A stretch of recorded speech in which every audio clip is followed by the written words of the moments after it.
Hey, Doug Upstone here for Vegas Pro Insiders Daily, and we have our weekend report for you. We're going to have plenty of baseball. In fact, we have a ton of baseball free picks for you, 7 in all. 4 of them are going to be in just the games that are going to be played on Friday night, and 3 others are series wagering. Now, speaking of making money, or certainly trying to make money, you should consider signing up to become a Vegas Pro Insider Daily Inner Circle member.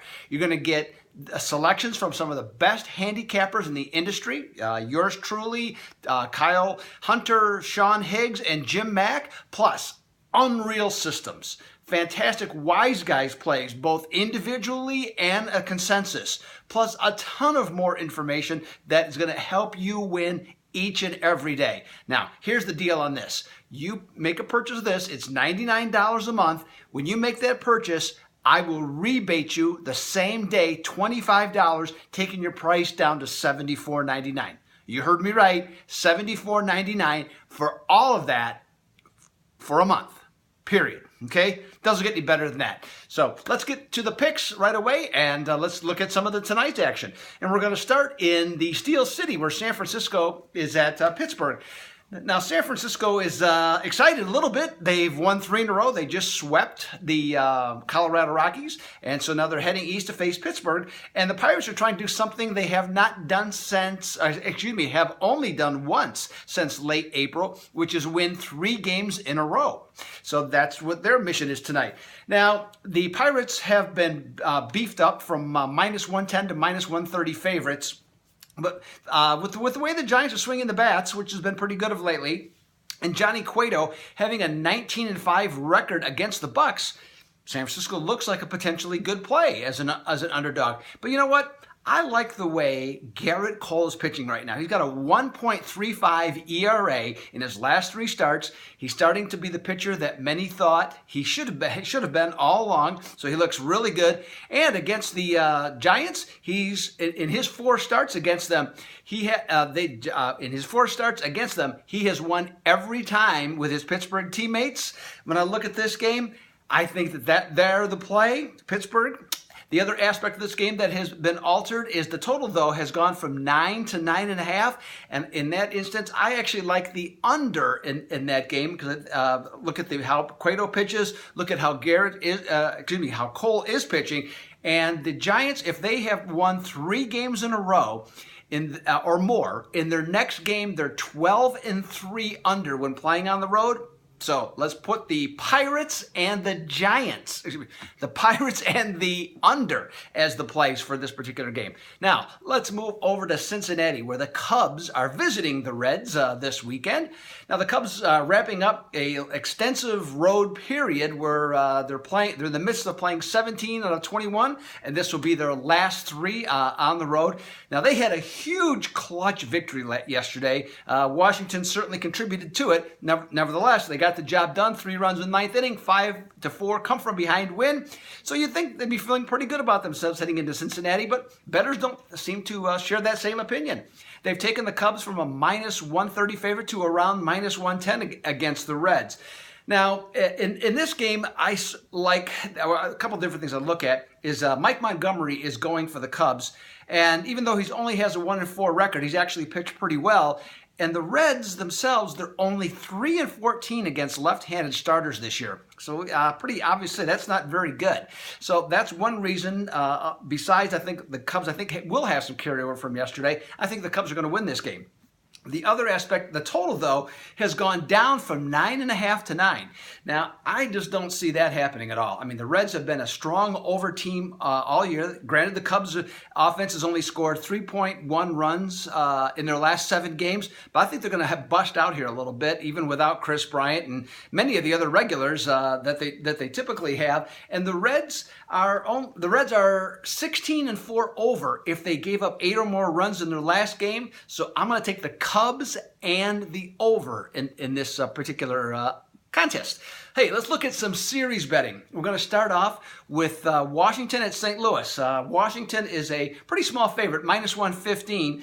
And as I just mentioned before, they blew another save yesterday. This bullpen of theirs is just horrific. And boy, It's hard because, I mean, you're looking at the Washington, you think this is, I mean, they are a really good team, but, you know, without a bullpen, you're just not going to get it done. They're going to have to solve this, whether it be over the All-Star break or sometime in July, because going to the postseason, that's going to be a problem. But as far as this series, they have won 4 of their last 6 in St. Louis.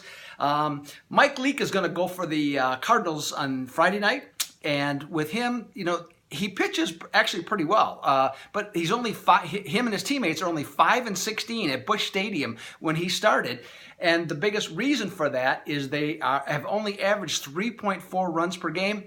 But Tanner Roark has just been terrible for Washington lately, so I like St. Louis in the opener. Game 2, Gio Gonzalez against Michael Wacha. Waka's too inconsistent for me. Gonzalez has been super. I like Washington. And the third game, this is a good one. You might want to tune this one in on ESPN. Max Scherzer against a red-hot Carlos Martinez. That's going to be good baseball right there. How am I playing this one? Washington's 25-15 on the road. I think they're going to take this series. Not overwhelmingly, certainly, but all they got to do is win twice. Next up, we got the New York Yankees are at Houston. Now, the slumping Yankees, but the last place you'd want to go when you're not playing well is to Houston these days, because the Astros are the best team in baseball. Haven't been quite as good at home as they have been on the road, but they've been stupid good on the road. So, you know, hard to argue against that. Now the Yankees, you know, like I said, they're slumping a little bit, and the first game 1, it's got to go to the Astros, I would think. Michael Pineda certainly is capable of beating Houston, but do you really want to trust him? And Lance McCullers Jr., I should qualify that, lights out for Houston so far this year. I like Houston in game 1.